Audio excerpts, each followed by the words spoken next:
به نام خداوند بخشنده مهربان. برادرای گرامی، ماه رمضان ماه فتح و نصرت است. ماهی است که الله تعالی برای بندگان مؤمنش همیشه فتح رو نصیب میکرد و اکثری نبردهای تقدیر ساز در همین ماه شدند. مثلا جنگ بدر در 17 رمضان بود. از جمله امروز ما درباره نبرد یا اینکه فتح مکه صحبت میکنیم که اینم در همین ماه شده است و در دهه آخر. برای همین تصمیم گرفتن که درباره همین جنگ معلومات مختصر دهیم، زیرا که اگر خواهیم که معلومات مفصل دهیم خیلی زمان میخواد و یک چند حلقه میخواد از ما. و ان شاء الله ما در اون حلقه های سلسله برنامه‌ای که درباره سیرت پیامبر است و سیره پیامبر هست در اونجا خواهیم گفت درباره این جنگ. لیکن اینجا حاضر برای خاطر اینکه دهه آخر است فقط میخوام بعضی چیزا رو تذکر دهیم و خلاص. خب سبب جنگ این است که پیامبر صلی الله علیه و سلم چند سال پیش از این فتح، یعنی که سال ششم، 2 سال پیش، در حدیبیه با مشرکا صلح میکنن. صلح 10 ساله. و یکی از بندهای همین صلح این بود که هر قبیله خواهد از قبیله های عرب میتونه با پیغمبر هم پیمان شود و هر قبیله خواهد با قریش هم پیمان بشود. خزاعه با پیغمبر شد و بنی بکر با قریش هم پیمان شد. و همین سال، یعنی که سال 8 هجری، بنی بکر با بنی خزاعه هجوم کردند، تجاوز کردند به خزاعه و مشرکان پنهانی آنها رو کمک کردند. بعد از آن راهبر خزاعه مرد رو برای پیامبر صلی الله علیه و سلم فرستاد که بنی بکر به ما تجاوز کردن و قریش اونها رو پنهانی یاردم کردن. و پیامبر گفتن که تو یاردم داده شدی، یعنی فکر کن که تو یاردم داده شدی، یعنی که ما تو رو حتما یاردم خواهیم کرد. و پیامبر علیه السلام بسیار به یک حرکت مخفیانه و سری دستور دادن که لشکر جمع کرده شود و تا راهی که میروند اون راه نگفتن، کجا میرویم نگفتن، گفتن که ما یک جا نبرد میرویم. برای که خبر منتشر نشد و وقتی که با خبر نشوند و یعنی که تدبیرهای احتیاطی امنیتی خود رو نگیرند، پیامبر خیلی سری حرکت کرد. لیکن با وجود این یکی از همون صحابه این چیزا با بعض یعنی عامل‌هایی که ابجکتیو و سوبجکتیو این خبر به اونها رساندنی بود در راه اون رو داشتند. اینم باز موضوعش دیگر است. خلاصه پیامبر 10,000 نفر لشکر رو گرفتند و حرکت کردند به سوی مکه و کسی نمی‌دانست که کجا رفته است به جز عددی کمی از صحابه. این هم یک تاکتیکی، یعنی که حربی است، یعنی که یک تاکتیک عسکری است که البته به فایده کار بود. در صحیح مسلم از حدیث ابو هریره آمده است که پیامبر علیه السلام در راه وقتی رفتنشون به قبر مادرشون گذر کرد، به قبر آمنه. یعنی که تصور کنید وقتی پیامبر وفات کردن، آمنه وفات کردن، پیامبر علیه السلام 6 سال عمر داشت. شاید که بار اول بود که قبر مادر رو زیارت میکردن بعد از این قدر سالهای طولانی دوره که مثلا دیدن که بعد از شاید 55 سال پیامبر نه اومدن که برای خاطر زیارت قبر مادر. و ابو هریره میگه که پیامبر گریستند و ما رو گریاندند، هم گریستند و هم گریاندند. یعنی که شاید پیامبر علیه السلام دیگر همون مهر و دیگر همون شفقتی که در کودکی دیدن از مادر، همه اونها رو به یاد آوردن، برای ما گریه کردند. چون که یک اون عامل دیگری بود، اینش برای ما تاریک است. گریه کردند و گریاندند و گفتند که از خدای خودم پرسیدم که برای مادرم استغفار گویم، خدای مرا منع کرد. لیکن از خدا پرسیدم که اجازت پرسیدم که زیارت کنم، خدای تعالی زیارت اجازت داد. بعد گفتن که الا فزوروها فانها تذکرکم الاخره، یعنی که قبرها رو زیارت کنید به شکل عام که آن شما را قیامت رو به یادتون میارد. یعنی قبرها رو زیارت کنید که قیامت رو به یادتون میارد، مرگ رو به یادتون میارد. خب این یک گفتم که اپیزود یا که حاشیه از همون چی بود، نبرد مکه یا که فتح مکه. پیامبر با مکه نزدیک شدن. وقتی مکه نزدیک شدن نمیخواستن که خونریزی زد. اصلا سبب اینقدر پنهان برام داشتن برای اینکه خونریزی بسیار نشد، مردم مکه رو یک باره اونها رو اینکه یک به اصطلاح میگن سورپرایز کنن. خب مفاجآت، یعنی بنابراین در اطراف مکه وقتی شب شد پیامبر گفتن که علا درگیرانه هیزم جمع کنه، درگیرانه هر قدر میتونه بسیار جمع کنه. تا تو علما گفتن که هزارها هیزم رو جمع کردن، گویا که همین قدر هیزم بسیار کردن که گویا که اطراف مکه رو تمام مسلمان‌ها پیچانده گرفته باشن. نمی‌دونم جنگ روانی هست. پیامبر یعنی که جنگ روانی با اونها کرده بودن به این شکل. و وقتی که ابو سفیان دید و دیگر سردمداران کفر مکه دیدن، دیگر وحشت اونها رو فرا گرفت. گفتن که این محمد ما رو احاطه کرد، ما دیگه قوت و نیروی جمع کنی به رو نداریم. یک بار اومد همه بی خبر. بعد ابو سفیان برام اومد با یک فهم، گفت که چی گپ است؟ گفت که عباس رضی الله عنه اما که پیامبر که در راه با پیامبر پیوست، یعنی که پیامبر وقتی راه برام دادن عباس به سوی مدینه هجرت میکرد، در راه پیامبر رو دید. پیامبر عباس رو نیز آوردن و گفتن که وقتی که ابو سفیان اومد، یعنی که ابو سفیان خیلی با عباس رفاقتی خوب داشت، خواست که میان روی کنه. پیامبر گفتن که ابو سفیان گیرو در همون دره است، در سری دره است. این هم باز جنگ روانی بین پیامبر، نمیخواستن که خون ریزد. با امروز متهم میان پیامبر آدم کشو بسیار خون میریزند و این میکنه. اون من دین اسلام متهم به افراطگری و خون ریزی و که ناتنجی میکنن. بین پیامبر چه خیلی احتیاط میکنن.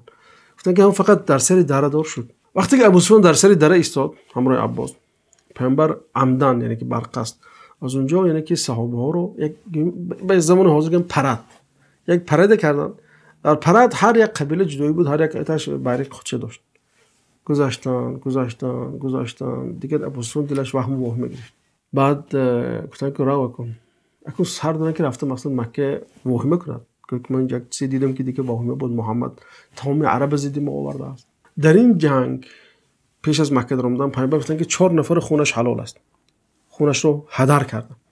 4 نفر جنایتکاری، مخصوصا وزبی جنایتکارانی که پیامبر رو خیلی اذیت میدادن، پیروای پیامبر رو اذیت میدادن، مسلمان ها رو اذیت میدادن، خونشون رو پیامبر هدر کرد. از جمله همین یکیش همین اکرمه پسری ابو جهل بود و عبدالله بن خطال بود، دیگر 2 نفر دیگر بود. گفتن که اگر هم کعبه هم گفتن در پرده کعبه هم کشال شدن، اونا رو کشید که اینا جنایتکاری وزنه.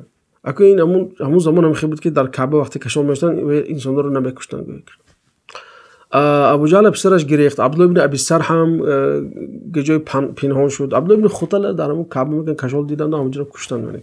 بعد پسر ابو جهل آمد و بعد توبه کرد، پیامبر قبول کرد، ببین بزرگ مردی پیامبر. بعد از اون خود ابن ابی سر هم عثمان ابن عفان میان رو کرد و هم قبول کردن مثلا توبه شه. حالا که ابن ابی سر هم خیلی جنایتکاری وزنین بود، میگفت که اول کاتب وحی بود، بعد از دین گشته بود، مرتد بود، لیکن با وجود پیامبر خیلی بخشیدن، گفتن دیگه روزی بخشش است و اینا. پیامبر در اومدن در مکه و در شعب ابی طالب خیمه زدن. همون شعب ابی طالبی که در اونجا پیامبر رو محاصره کردن همراه بنی هاشم بنی مطلب و پیروای پیامبر صلی الله علیه و سلم.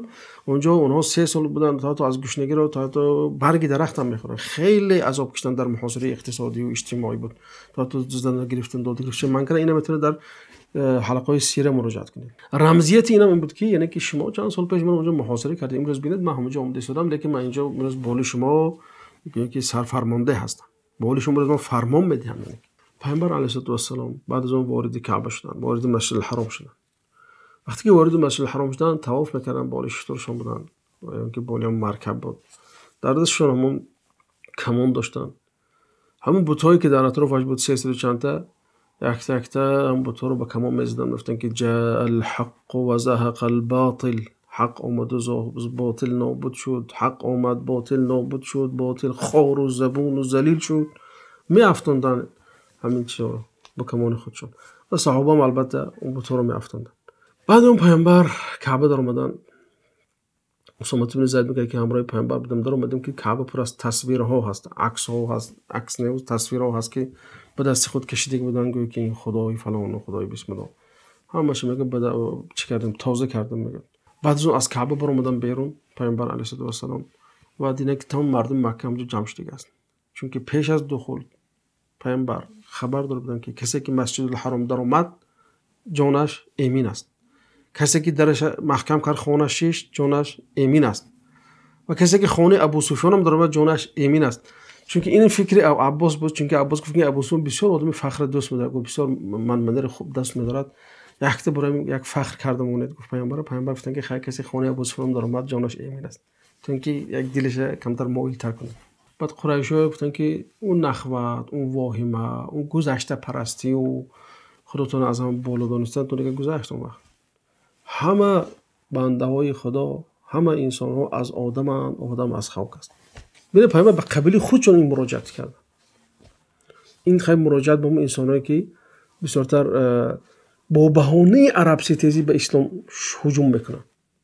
ببین پیامبر در حال اوج قوت خود، همه مردم قبیله خودش از اینجا ایستاده است. قبیله خودش گفت که شما یک منمنه که دور منمنه تو گذشت کن. من یه دینه آوردم، من یه دستوری آوردم، من یه قانون آوردم که اونجا آدم است، انسان حساب است، اونجا انسانیت حساب است. قریشی بودن و سید زاده بودن و مکه‌گی بودن و مدینه‌گی بودن و عرب بودن نه، چون که اشاره گفتن که کلکم من آدم، و آدم من تراب، همه آدم است و آدم از خواب. یعنی که این دعوای جاهلیت، شوینیسم و نئوناتسیسم و ملتچگی و قومچگی و نجاتچگی و نجات پرستی رو زیر پاشون کردن. اول شده از نجات پرستی عرب. بعد گفتن که به فکرتون من چیکار میکنم؟ یعنی اینجا پیامبر میخواستن یه بار اونها همون خرونولوژی کهنه رو با از نو ترتیب کنن. تصور کنید به سال 8 هجری هست. خب 8 سال پیش من از مکه هجرت کردم. قبل از این 13 سال بین شما دعوت کردم. یعنی که 8 و 13 21 میشود. 21 سال پیش شما در حق من چی مقوله میکرده؟ در حق پیروی من چی مقوله میکرده؟ در حق قرآن چی مقوله میکرده؟ میزدید، میگفتید، شکنجه میکردید، انسان رو به تمام روش های گشنوشونی شکنجه میکردید. این امروز شما زیر رحمتی من قرار دارید. خواهم شما رو میبخشم. یعنی که معنی گپ همین است. یعنی که چیکار میکنم به فکرتون.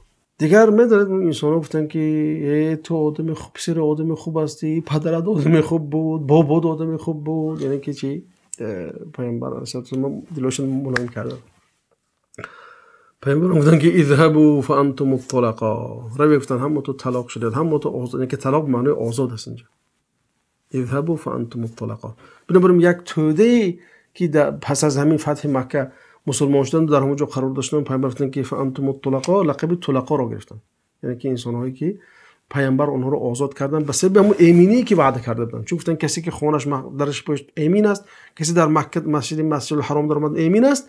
به همین سبب پیامبر گفتن که شما همتون آزاد هستین، با شما سر و کار ندارم. بوجدون که اینقدر نامعقول در حق من و صحابه من کرده بودید، در حق دین کرده بودید، شکنجه‌ای کرده بودید، من مثلا از مکه بیرون کردید از وطنم. خب لیکن من شما رو به سبب که امان دادم همتون بخشیدم. این از مختصری فتح مکه دوستای گرامی. و فتح مکه این تاج فتح ها هست، زیرا که بعد اون که پیامبر مکه رو فتح کردن، بعد این در دام 1 سال یا 1 سال دیگه تمام قبیله های عرب اومدن اسلام خودشون رو به پیامبر پیشنهاد کردن. چون که اونها قریش رو برای خود الگو می‌دونستن. وقتی دیدن که الگوی اونها به دین خدا در اومد و به آغوش اسلام، با یک آغوش کشاده یا نیم کشاده در اومدن دیگر بعد از فتح مکه، و دیگر مردمان نیز آمدن در دام 1 سال یا 1 سال ایمان خود را به پیامبر پیشنهاد کردند و اسلام آوردند و اسلامشون هم نیک شد و آینده در خدمت اسلام بودند. این بود قصه مختصری فتح مکه. تا دیدار آینده و السلام علیکم و رحمت الله و برکاته.